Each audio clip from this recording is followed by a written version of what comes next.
السلام علیکم ورحمۃ اللہ وبرکاتہ۔ ہمارے لیے بھی مجھ سے زیادہ آپ سب کے لیے نہایت خوشی مسرت کی بات ہے، ہماری سعادت ہے۔ اور آپ کے سامنے حضرت مولانا تشریف فرما ہیں۔ بیماریاں یقیناً آپ کمزوری محسوس کر رہے ہیں، چلنے کے اعتبار سے چھڑی بھی ہے اور ہاتھ میں ایک آدمی کا سہارا بھی، اور ابھی ایک لمبی بیماری سے بھی آپ اٹھیں، مگر ان تمام باتوں کے باوجود آپ کی محبت، آپ کا تعلق، آپ کے شہر کا تعلق، یہی محبت ہے جو حضرت کو یہاں کھینچ لاتی ہے۔ پہلے تو یہ کہ ہم سب دعا کریں، اللہ تبارک و تعالی حضرت کی عمر کو دراز فرمائے، ان کے سایہ عاطفت کو ہمارے سروں پر تا دیر باقی رکھے، اللہ نظر بس سے بچائے، اللہ نظر بس سے بچائے۔ بہت ہی خوش نصیب ہیں آپ سب، اس وقت تشریف فرمائیں، اور انشاءاللہ جتنی طبیعت میں بشاشت ہوگی آپ سے خطاب فرمائیں گے۔ مگر اس سے پہلے میری درخواست ہے، اس جلسے کو کوئی عمومی جلسہ نہ بنائیں۔ ایسا نہیں کہ بات سنی ہم اور آپ چلے گئے۔ جن حالات سے ہم سب گزر رہے ہیں مجھ سے زیادہ آپ واقف ہیں، کیا کرنا چاہیے، کیا ہونا چاہیے، ہم کیا تبدیلی لا سکتے ہیں اپنے اندر بڑی آسانی کے ساتھ، اور ہم اپنے آپ کو کس طرح سے بدل سکتے ہیں۔ یہی سارا موضوع انشاءاللہ آپ کے سامنے آئے گا۔ اس لیے اللہ کے لیے ہر بات کو دل کے کانوں سے سنیں اور نیت کریں، اللہ کے گھر میں اللہ سے عہد کریں انشاءاللہ کہ سنیں گے بھی، عمل بھی کریں گے، اور یہاں سے جانے کے بعد پوری طرح سے عملی طور پر اسے زندگی میں لائیں گے۔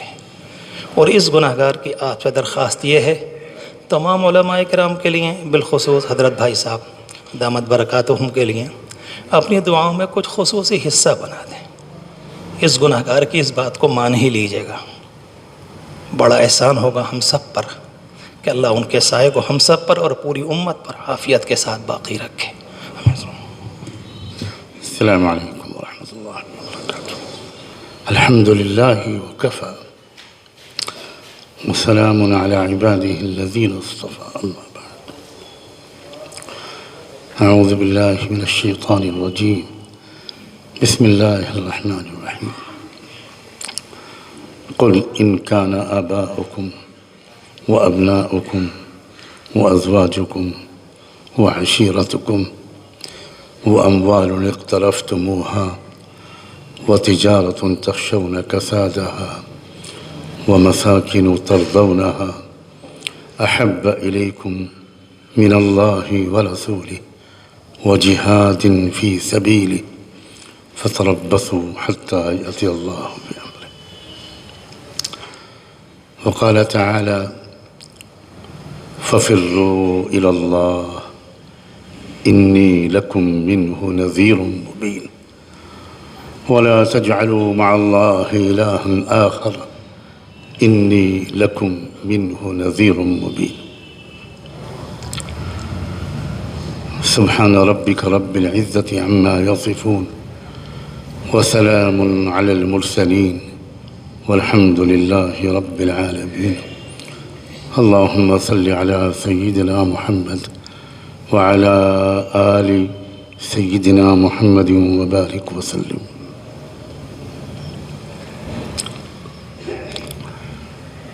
مسلمان کہلانے والی قوم میں ہر زمانے میں تین طرح کے لوگ ہوتے ہیں۔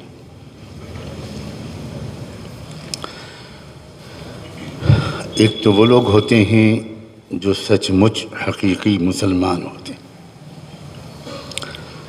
اسلام میں داخل نہیں ہوتے، اسلام ان کے اندر داخل ہو چکا ہوتا ہے،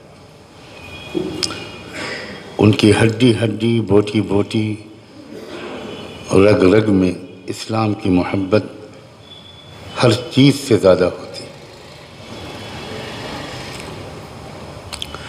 وہ تربیت پائے ہوئے ہوتے ہیں، تقوی والے ہوتے ہیں، گناہوں سے دور رہتے ہیں، محتاط زندگی گزارتے ہیں، اپنی ذمہ داریوں کا احساس رکھتے ہیں، ایک باپ کی حیثیت سے، ایک ماں کی حیثیت سے، ایک شوہر کی حیثیت سے، ایک خاندان کے بڑے کی حیثیت سے بڑوں کا ادب، چھوٹوں پر شفقت، ایک تو مسلمانوں کی ایک وہ تعداد ہوتی ہے جو واقعی مسلمان ہوتی، ایمانیات میں بھی، عقیدوں میں بھی، عبادات میں بھی، اخلاق، معاشرت، معاملات میں بھی، اور دل کے جذبات اور تمناؤں میں بھی وہ اسلام کے وفادار ہوتے ہیں۔ وہ سب کچھ لٹا دیتے ہیں، اسلام پر آنچ نہیں آنے دیتے۔ قربانیاں دینا ان کے لیے آسان ہوتا ہے، لیکن اسلام اور مسلمانوں کو تکلیف میں مبتلا دیکھنا ان کے لیے ممکن نہیں ہوتا۔ مائیں، ایسی مائیں جو سچی مسلمان ہوتی ہیں، وہ اپنے دودھ پیتے بچوں کو اسلام کے دفاع کے لیے پیش کر دیتی۔ ایسی 20 عورتوں کا تذکرہ ہے رحمت دو عالم صلی اللہ علیہ وآلہ وسلم کو، جن عورتوں کی مبارک آنکھوں نے دیکھا تھا اور جن کے دل میں اسلام کی محبت رچ بس گئی تھی۔ ان میں ایسی عجیب بہادر، وفادار، غیرت مند عورتیں۔ جب کسی نوجوان سچا مسلمان ہوتا ہے تو اس کی نوانی کی طاقتیں کمزوروں کو دبانے میں اور دوسرے حیوانی جذبات کی تسکین میں استعمال نہیں ہوتی۔ ایسے نوجوان اپنی نگاہوں کو اور دامن کو بچا کر رکھتے ہیں اور اپنے جذبات کو حق کی سربلندی کے لیے، مظلوموں کی مدد کے لیے استعمال کرتے ہیں۔ یہی مسلمان ایسے ہر دور میں ہوتے ہیں، اور یہ تعداد میں ہمیشہ کم ہوتے ہیں، بہت کم ہوتے ہیں۔ ثلۃ من الاولین وقلیل من الاخرین، بہت کم ہوتے ہیں۔ دوسری ایک قسم مسلمانوں کی اور ہوتی ہے جو جذبات تو ان کے بھی اچھے ہوتے ہیں، تمنائیں ان کی بھی اچھی ہوتی ہیں، وہ انصاف اور اسلام کا غلبہ دیکھنا چاہتے ہیں، سخاوت، ہمدردی، بہادری ان کے اندر بھی ہوتی، لیکن وہ کچھ جسمانی لحاظ سے معذور اور کمزور ہوتے ہیں۔ وفاداری ان کی پوری ہوتی ہے پہلے قسم کے مسلمانوں کی طرح۔ وفاداری میں کوئی تقسیم نہیں ہوتی، کوئی بٹوارا نہیں ہوتا۔ ان کی وفاداری اسلام کے ساتھ ہوتی ہے۔ اگر ان کے ماں باپ بھی اسلام کے خلاف ہیں تو وہ اسلام کے وفادار ہوتے ہیں، ماں باپ کے حامی نہیں ہوتے۔ ایک نوجوان تھا، اور میں تھا کہہ رہا ہوں صرف اس لیے کہ میں نے لفظ نوجوان بولا ہے، ورنہ ساری دنیا کے بزرگوں کی عزتیں اس نوجوان کے قدموں پر قربان۔ اس کا نام تھا عبداللہ، اور اس کا باپ تھا اسلام کا دشمن۔ بہت لمبے سفر پر نکلے تھے جب رحمت دو عالم صلی اللہ علیہ وآلہ وسلم بہت بڑی تعداد میں سچے مسلمانوں کو لے کر، یہ جو غزوہ تبوک ہے، غزوہ تبوک کی ایک خصوصیت یہ ہے کہ اس نے مدینے کے معاشرے کے تینوں قسم کے لوگوں کو بالکل ایک ایک کو آئیڈینٹیفائی کر دیا تھا، ایک ایک کو بالکل شناخت اس کی نام کے ساتھ، کیا نام ہے، باپ کا نام کیا ہے، کون سے قبیلے کا ہے۔ یہ غزوہ تبوک کا خاص مقصد معلوم ہوتا ہے، ایک مقصد بہت بڑا یہ بھی معلوم ہوتا ہے، اور اس کی طرف سورہ توبہ میں بہت واضح اشارے ہیں۔ 30,000 صحابہ کو لے کر نکلے تھے اللہ کے رسول صلی اللہ علیہ وسلم، اور اس وقت مدینے میں تینوں قسم کے مسلمان تھے، اور حضور یہ چاہتے تھے کہ میرا وقت اب زیادہ بچا نہیں ہے، تو مدینے کے اندر تینوں قسم کے مسلمان یہ کھل جائے حقیقت کون کس کیٹیگری کا ہے. اور وہ بہت کام آیا. میرا موضوع اس وقت یہ نہیں ہے کہ وہ پہچان پورے خلافت راشدہ کے دور میں کام آئی. تو دوسرے قسم کے ایک مسلمان ہوتے ہیں کہ جو وفادار ہوتے ہیں، وہ بھی مخلص ہوتے ہیں، وہ بھی متقی ہوتے ہیں، اچھے ہوتے ہیں. ان کی وفاداری بالکل بٹی ہوئی نہیں ہوتی. وہ اللہ اور اللہ کے رسول کے اور اسلام کے وفادار ہوتے ہیں. وہ انصاف کا اور حق کا غلبہ چاہتے ہیں. لیکن کچھ وجوہات سے کچھ چیزیں ہوتی ہیں، کچھ معذوری ہوتی ہے. بہت زیادہ مجاہدہ، بہت زیادہ پرمشقت کام نہیں کر سکتے، سامنے سے دشمن سے ٹکر نہیں لے سکتے. ایسے بھی لوگ ہوتے ہیں. کچھ بوڑھے ضعیف ہیں، جذبات بہت ہیں. عورتیں تڑپ رہی ہیں، بار بار اجازت مانگ رہی ہیں کہ اللہ کے رسول اکیلے مرد شہید ہو رہے ہیں اور ہم لوگ گھر میں بیٹھے ہوئے ہیں، ہمیں اجازت دے دیجیے اللہ کے رسول. بار بار عورتوں کی طرف سے درخواست آتی تھی اور حضور کو یہ تک فرمانا پڑا، اے عورتوں، حج میں جانا یہی تمہارا جہاد ہے. یہ تک ان کو تسلی دینے کے لیے کہنا پڑا. دروازے پر ایک عورت کھڑی نظر آئی. حضور نے کہا، حضرت بلال سے کہا کہ ذرا جاؤ، یہ اندر بھی نہیں آ رہی، کیا بات ہے، باہر کھڑی ہوئی ہے یا پوچھ کیا ہو. حضرت بلال جب گئے تو رو رہے تھے، واپس آتے ہوئے جواب نہیں دے پائے حضور کو. چسکیوں سے رو رہے تھے. حضور نے کہا کہ بلال صبر کرو، مجھے بتاؤ کیا کہا اس نے. انہوں نے کہا کہ وہ ایک چھوٹے سے بچے کو گود میں لیے ہوئے اور اس نے کہا کہ میرے کان میں آواز پڑی ہے کہ حضور نے اعلان کروایا ہے کہ ایک بڑی مہم پر جانا ہے، ہر گھر سے ایک مرد کا آنا ضروری ہے. میرے گھر میں کوئی مرد نہیں ہے، میرے شوہر اللہ کے راستے میں شہید ہو چکے ہیں، یہی بچہ ہے میرے گھر میں اس کو لے کر آئی. حضور نے انگلی اوپر اٹھائی، آسمان کی طرف دیکھا، کہا اللہ دیکھ لیجئے گواہ رہی ہے، ایسی بندیاں جس امت میں ہوں کیا وہ امت کفار سے شکست کھائے گی؟ عورت ہے، جا نہیں سکتی. جذبات دیکھو، وفاداری دیکھو، ہمت دیکھو، تمنائیں دیکھو. وہ یہ سوچ سکتی تھی کہ یہ میرا بیٹا میرا اکیلوتا سہارا ہے، میرے گھر میں کوئی ہے ہی نہیں. تو دوسری قسم ایک ہوتی ہے مسلمانوں کی، جن کے جذبات، جن کی بہادری، جن کی ہمت، جن کے حوصلے، جن کی تمنائیں، جن کی وفاداریاں پہلے قسم کے مسلمانوں کی طرح ہوتی ہیں. لیکن کوئی عذر ہے جس کی وجہ سے وہ اس طرح جسمانی طور پر مشقت اور بہادری والے کام نہیں کر پا رہے.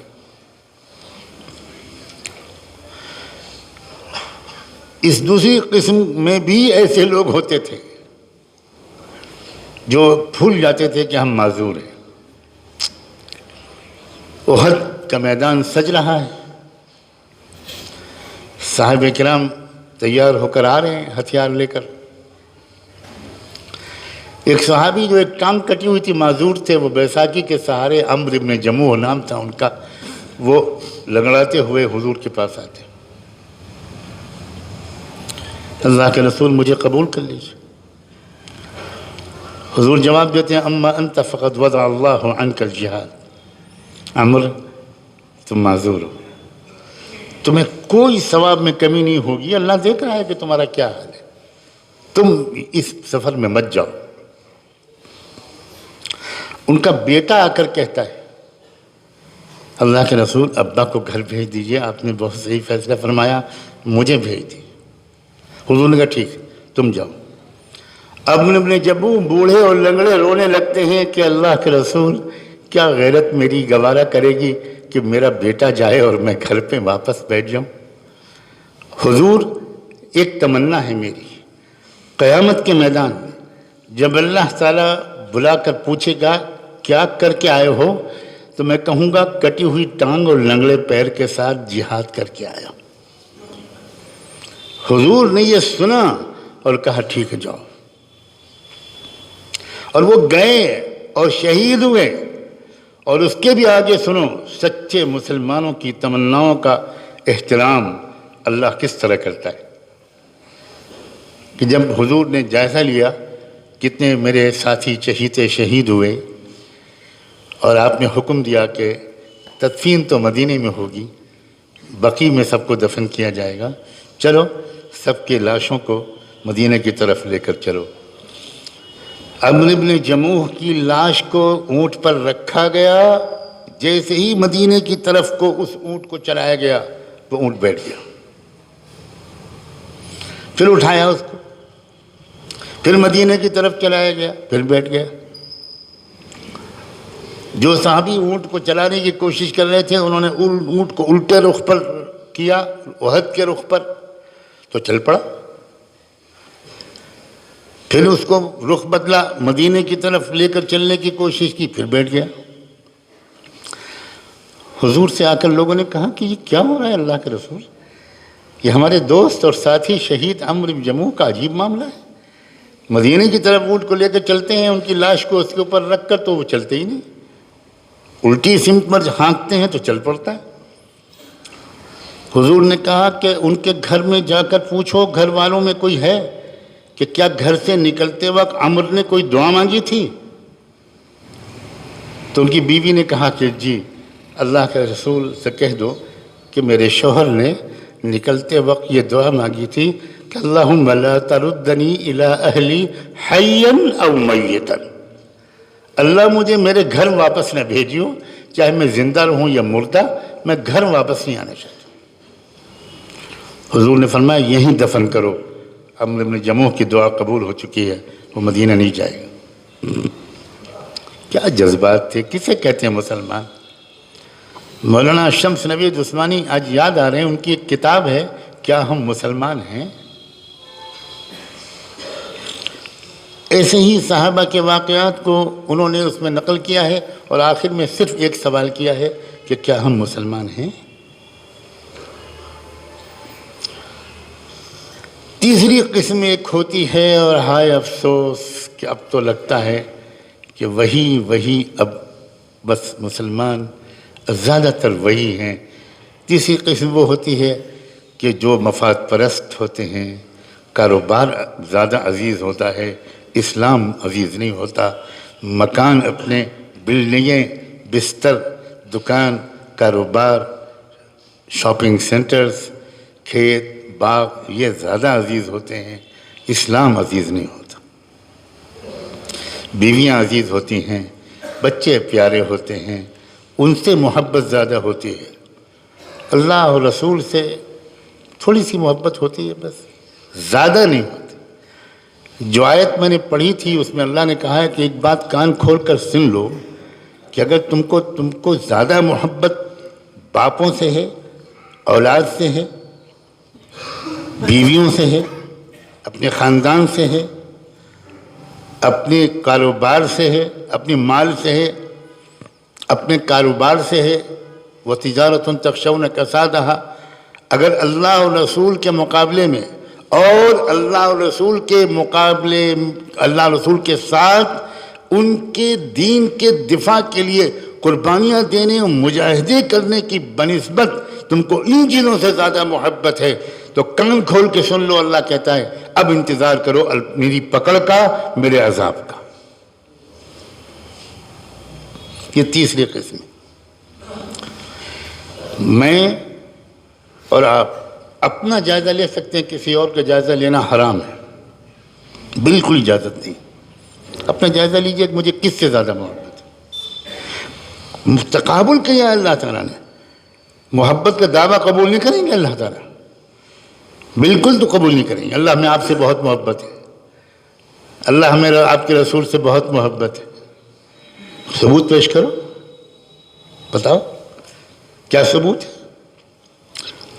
آپ بیوی کے حقوق نہ ادا کریں اور کہیں تم سے محبت ہے، بیوی قبول کرے گی اس کو؟ یہ تیسری قسم کے مسلمان، ان کو قرآن مجید نے کہا ہے یہ بدترین درجے کے منافق ہیں، اور یہ بھی کہا ہے کہ جاہد الکفار والمنافقین واغلظ علیہم، کہ ان منافقین کا حشر کفار کے ساتھ ہوگا۔ اب ایک بات اور میں عرض کروں، وقت اللہ کرے زیادہ نہ لوں میں۔ جب اسلام کے غلبے کا وقت قریب آتا ہے، جب حق کے غلبے کا وقت قریب آتا ہے، جب ظلم کے خاتمے کا وقت قریب آتا ہے، جب کفر کے کلمے کے پست ہونے کا وقت قریب آتا ہے، جب دنیا میں امن و انصاف اور کلمہ توحید کے غلبے کا وقت قریب آتا ہے، تب اللہ تعالیٰ چھٹائی کا پروسیس شروع فرماتے ہیں۔ یہ ذہن میں رکھیے گا، اس سے پہلے تک تینوں قسم کے مسلمان ملے جلے رہتے ہیں، بالکل ملے جلے۔ ایک گھر میں تینوں قسم کے مسلمان پائے جاتے ہیں، ایک مسجد میں تینوں قسم کے مسلمان، ہر جماعت اور دینی اجتماع میں تینوں قسم کے مسلمان، ہر نشست میں تینوں قسم کے مسلمان، سب کچھ سب ایک ساتھ ہوتا ہے، ملے جلے رہتے ہیں۔ لیکن جب وہ وقت آتا ہے کہ جب اب دودھ الگ ہوگا اور پانی الگ ہوگا، جب اسلام کے غلبے کا وقت، میری بات کو غور سے سننا، بہت امید کے ساتھ اس مسجد میں میں نے یہ بات چھیڑی، بہت عظیم لوگوں کی طرف یہ مسجد منسوب ہے، اور مجھے انتہائی خوشی ہے، میں بیان نہیں کر سکتا کہ خاندانی وراثت اور ہمارا بھائی مولانا عبد المومن سنبھالے ہوئے، اللہ ان کی عمر میں برکت کرے اور خوب فیض پہنچائے، خوب آپ لوگوں کے قدر کی توفیق دے۔ ہم لوگ عام طور پر نعمتوں کی قدر زندگی میں نہیں کرتے، یہ ہماری مصیبت ہے۔ ہم کسی نعمت، کسی شخصیت کے قدر کے لیے اس کے انتقال کا انتظار کرتے ہیں۔ میں پھر دہراتا ہوں، جب اسلام کے غلبے کا وقت آتا ہے، جب کفر کے کچل جانے کا وقت آتا ہے، جب نظم عالم الٹ کر دینے کا وقت اللہ کے بنائے ہوئے پروگرام کے مطابق آ جاتا ہے، باطل کا غلبہ نہیں، کفر کا غلبہ نہیں، ظلم کا غلبہ نہیں، الٹی بات میں کروں، جب کفر کا خاتمہ، جب باطل کے کلمے کے کچل جانے کا اور اسلام کے اور حق کے اور انصاف کے اور امن کے قائم ہو جانے کا وقت جب قریب آتا ہے، تو ہمیشہ اللہ کا معمول ہے کہ ملے جلے تینوں قسم کے مسلمانوں کے ذریعے کبھی بھی حق کا غلبہ نہ ہوا ہے نہ ہوگا۔ اس سے پہلے اللہ تعالیٰ ایک پروسیس شروع کرتے ہیں، ایک ترتیب ہے اللہ تعالیٰ کی، وہ یہ کہ چھانٹ دوں گا میں، پہلے قسم کے مسلمانوں کو الگ کر دوں گا اور دوسرے قسم کے مسلمان بھی پیچھے پیچھے ان کے ساتھ رہیں گے، لیکن تیسرے قسم کے ایک انسان کو بھی میں اپنے ان مقبول بندوں اور بندیوں کے ساتھ کھڑے رہنے کی اجازت نہیں دوں گا۔ پھر میل تو چھٹے گا، الگ ہو۔ اور اس کا طریقہ کیا ہوتا ہے؟ اس کا طریقہ اللہ کی طرف سے یہ ہوتا ہے کہ کفر ظلم شروع کرتا ہے،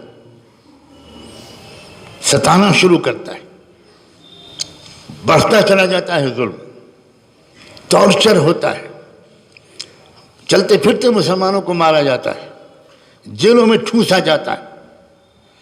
یہ طریقہ ہے اللہ کا، یہ فلاں حکومت کر رہی ہے، فلاں حکومت کر رہی ہے، یہ ظاہری طور پر ہم کو اسباب کے اعتبار سے کچھ کام کرنا ہماری ذمہ داری ہے، لیکن میں سمجھا رہا ہوں یہ اللہ تعالیٰ کا ہمیشہ سے یہ سسٹم ہے۔ اُذِينَا مِن قَبْلِ أَن تَأْتِيَنَا وَمِن بَعْدِ مَا جِئْتَنَا، بنو اسرائیل کے لوگوں نے موسیٰ علیہ السلام سے کہا تھا کہ پہلے بھی ہم ذلیل سمجھے جاتے تھے، فرعون کے لوگ ہم کو دلتوں سے زیادہ بدتر سمجھتے تھے، ہمیں غلامی کی زنجیروں میں جکڑ رکھا تھا، آپ آئے، ہم نے آپ پر ایمان ہم نے قبول کیا، ہم نے آپ کا ساتھ دیا، اس کے بعد بھی وہی ظلم ہم پر ہو رہا ہے۔ تو وہ ظلم اور ظلم میں فرق تھا۔ چنانچہ موسیٰ علیہ السلام نے بعد میں جو جوابات دیے اور بعد میں اس قوم کی تاریخ نے جو مرحلے طے کیے تو اس نے بتایا کہ بہت فرق تھا ان دونوں قسم کو ظلم میں. چھٹائی لازمی ہے. لیمحص اللہ الذین آمنوا لیمیز اللہ الخبیث من الطیب. قرآن نے 20 جگہ یہ بات بیان کی. چھٹائی تب ہوتی ہے، یہ ایک بات میں تیسری چوتھی بار دوہرا رہا ہوں، جب اسلام کے غلبے کا وقت قریب ہوتا. اس وقت اللہ تعالیٰ یہ برداشت نہیں کرتے کہ تیسری قسم کے لوگ یہ دوسری اور پہلی قسم کے والوں کے ساتھ رہے.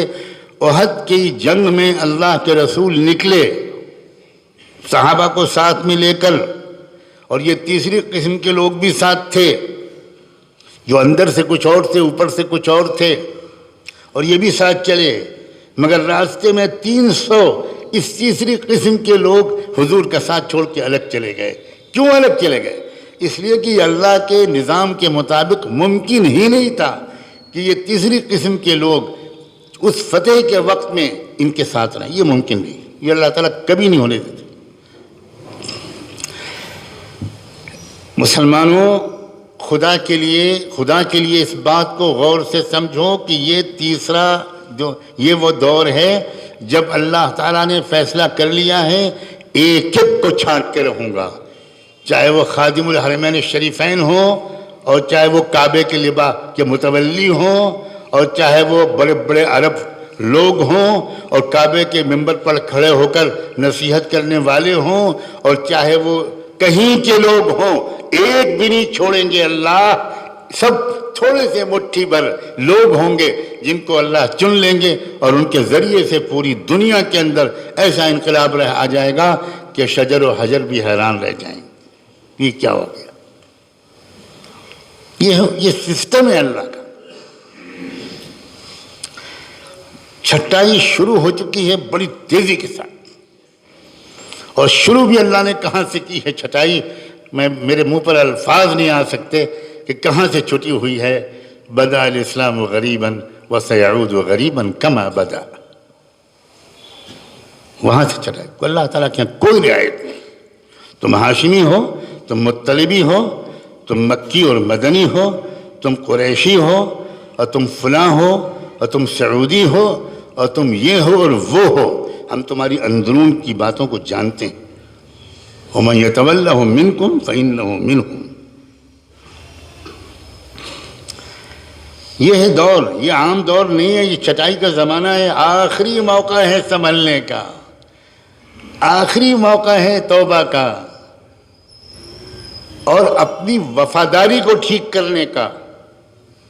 صرف ٹوپی پہن لینے کا نام بدلنا نہیں ہے، صرف کرتا پجامہ اور داڑھی کا نام بدلنا بالکل نہیں ہے.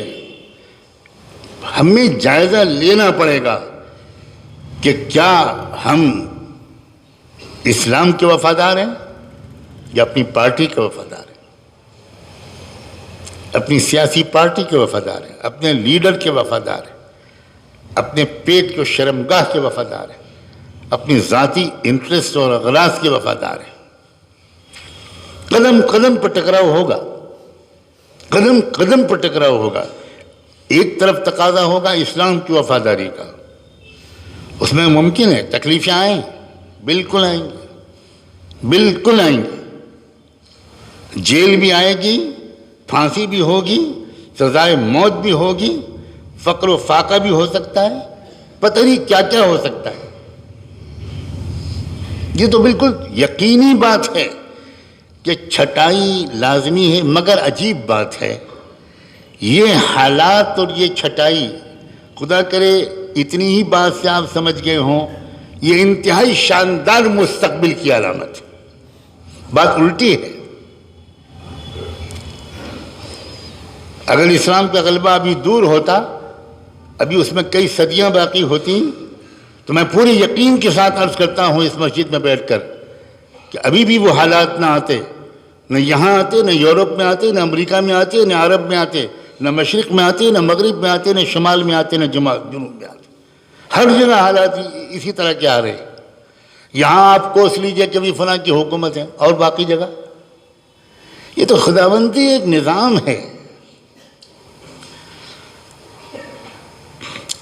اور اس نظام کو دیکھ کر ڈر اور خوف، مایوسی اور پریشانی، اب کیا ہوگا، یہ لوگ کیا کر رہے ہیں، یہ حکومت کیا کر رہی ہے، آئندہ مسلمانوں کا مستقبل اس ملک میں کیا ہوگا، اسلام کیسے بچے گا، یہ سوالات ان کے ذہن میں آ رہے ہیں جو پہلے قسم کے مسلمانوں والی تربیت پائے ہوئے نہیں، یہ ان کے ذہن میں آ رہے ہیں۔ ورنہ جن کا ایمان مضبوط ہے، جن کا علم گہرا ہے، جن کی سمجھداری بہترین ہے، جو قرآن کو سمجھے ہوئے ہیں، جو اچھی صحبتیں پائے ہوئے ہیں، وہ اپنے وقت کو موبائل میں ضائع نہیں کرتے، انٹرنیٹ میں ضائع نہیں کرتے، بازاروں میں گھومنے میں ضائع نہیں کرتے، وہ سمجھداروں کے پاس بیٹھ کر سمجھداری کی باتیں سننے میں اپنا ایک ایک منٹ استعمال کرنے کی کوشش کرتے ہیں۔ ان کا بالکل الٹا خیال ہے، ان کا حال اس وقت کے حالات میں یہ ہے کہ ایسا لگتا ہے کہ اندھیرا بڑھ رہا ہے تو اس کا مطلب یہ ہے کہ اب صبح روشن قریب ہے۔ بالکل الٹا تاثر ہے ان کا۔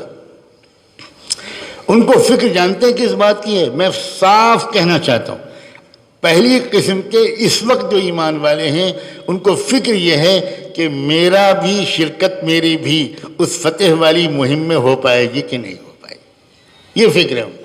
فتح تو ہوگی، الا ان نصر اللہ قریب۔ اس ملک کو بھی پہچاننا مشکل ہوگا، اس کے چپے چپے سے کلمہ توحید کی آواز آئے گی،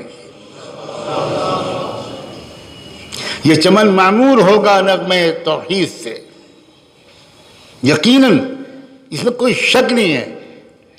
فکر جو ہے اس پہلی قسم کے لوگوں کو وہ یہ کہ میری شرکت، میری اولاد کی شرکت، میرے جگر کے ٹکڑوں کی شرکت، میرے شاگردوں کی شرکت، میرے دوستوں کی شرکت، میرے قریبی لوگوں کی شرکت اس مہم میں ہو پائے گی کہ نہیں ہوگی۔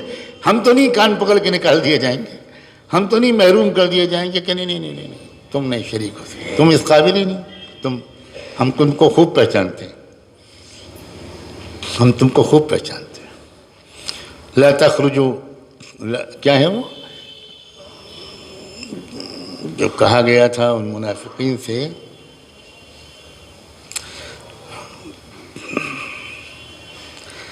تم کبھی نہیں نکل پاؤ گے، بہت سخت ترین آیت ہے وہ۔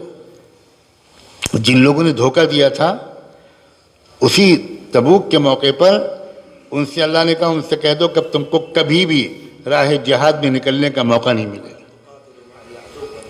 لن تقاتلوا معي عدوا ولن تخرجوا معي ابدا، کسی دشمن سے مقابلے میں کبھی تم کو میرے ساتھ دینے کا موقع توفیق نہیں ملے گی، اور کبھی تم آئندہ راہ خدا میں میرے ساتھ نکل نہیں سکو گے۔ صاف صاف، لن تخرجوا معي ابدا۔ یہ وہ دور ہے جس میں ہم داخل ہو چکے، یہ بتانا ان فرض ہے، اس لیے عرض کر رہا ہوں خدا کے لیے اس بات کو واقعی ایک آگاہی سمجھیں۔ اسی لیے میں نے وہ دوسری آیت پڑھی تھی، فَفِرُّوا إِلَى اللَّهِ إِنِّي لَكُمْ مِنْهُ نَذِيرٌ مُبِينٌ، بھاگو اللہ کی طرف۔ بھاگتا تو آدمی اس وقت ہے، اور بھاگنے کو اس وقت کہا جاتا ہے جب معاملہ ایمرجنسی ہو، ارجنٹ ہو، وقت کم ہو، اس وقت کہا جاتا ہے۔ تب اللہ تعالیٰ نے قرآن میں فرمایا فَفِرُّوا إِلَى اللَّهِ، بھاگو اللہ کی طرف، وقت کم ہے۔ إِنِّي لَكُمْ مِنْهُ نَذِيرٌ مُبِينٌ، محمد حضور سے کہا گیا کہ یہ کہو کہ میں تم کو صاف صاف آگاہ کرنے کے لیے آیا ہوں۔ آگاہ کرنا، وارننگ دینا، بتانا کہ آگے کیا ہونے والا ہے، منزل آخری کیا ہے، راستہ کیا ہے۔ یہ وہ دور ہے۔ آپ خود سوچئے ہم میں سے کتنے لوگ ہیں جو ایمانداری سے یہ کہہ سکتے ہیں کہ اللہ کا شکر ہے میں پہلی قسم کے مسلمانوں میں سے ہوں؟ ہے کوئی؟ جو ہو اس کو مبارک ہو۔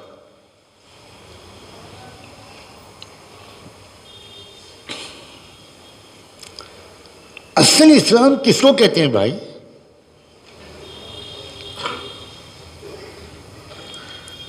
مسلمان ہونے کے تقاضے کیا ہیں؟ عام حالات میں تو سب، لیکن جب مقابلہ ہوتا ہے تب حقیقت کھلتی ہے۔ یوں تو مقتل میں تماشائی بہت آتے ہیں، یوں تو مقتل میں تماشائی بہت آتے ہیں، آؤ اس وقت کہ جس وقت پکارے جاؤ۔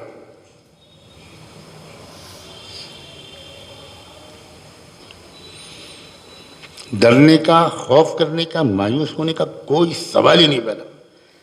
اصل میں چونکہ ہم لوگوں نے اس دنیاوی زندگی کو لہو و لعب بنا لیا ہے، زینت و تفاخر فی الاموال والاولاد، ہم نے بس مزے مزے کی زندگی گزارنا ہم چاہتے ہیں، کوئی چیلنج نہ آئے، کوئی پریشانی نہ ہو۔ یہ ہماری سب کی مصیبت ہے۔ ہم نے اس دنیا کو غلط سمجھا ہے۔ حضور فرما رہے ہیں دنیا سجن المؤمن، یہ دنیا مزے مزے سے جینے کے لیے بنائی نہیں گئی ہے۔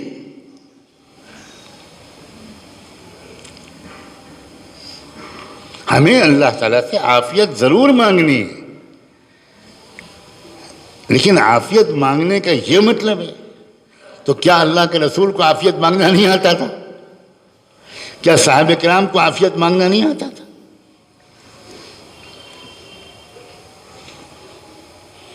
ہمتیں بلند کیجئے، اپنے آپ کو پہلی قسم میں لانے میں دیر مت کیجئے، کچھ پتہ نہیں کہ کس وقت یہ دروازہ بھی بند ہو جائے کہ بس جو آ چکے وہ آ چکے، اب نہیں۔ بھاگ بھاگ کے دینی مجلسوں میں جائیے، فضول وقت مت ضائع کیجئے۔ روزانہ کتنے اچھے دینی کتابوں کا مطالعہ آپ کر سکتے ہیں مگر نہیں کرتے۔ کتنا وقت ضائع ہو رہا ہے اللہ کی پناہ، بیٹھکوں میں، گپا اسٹک میں، بازاروں میں، ٹی وی دیکھنے میں، موبائل دیکھنے میں، کھیل کرنے میں، کیا وقت ضائع ہو رہا ہے، کیا زندگی ہے یہ۔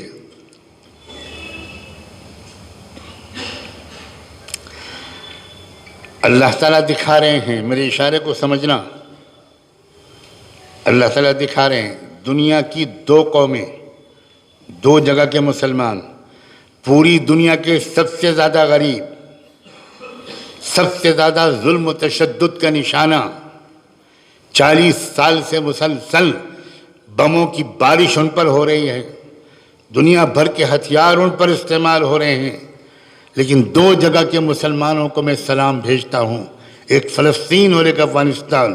کھل کے کہہ رہا ہوں، ان نوجوانوں نے پہلی قسم کا مسلمان بننے کی کوشش کی ہے تو ساری دنیا کا باطل الٹا لٹکا ہوا ہے اور بلینز آف ڈالرز وہاں پر خرچ کیے جا رہے ہیں، مگر اسلام کا جھنڈا جھکنے کو تیار نہیں ہے۔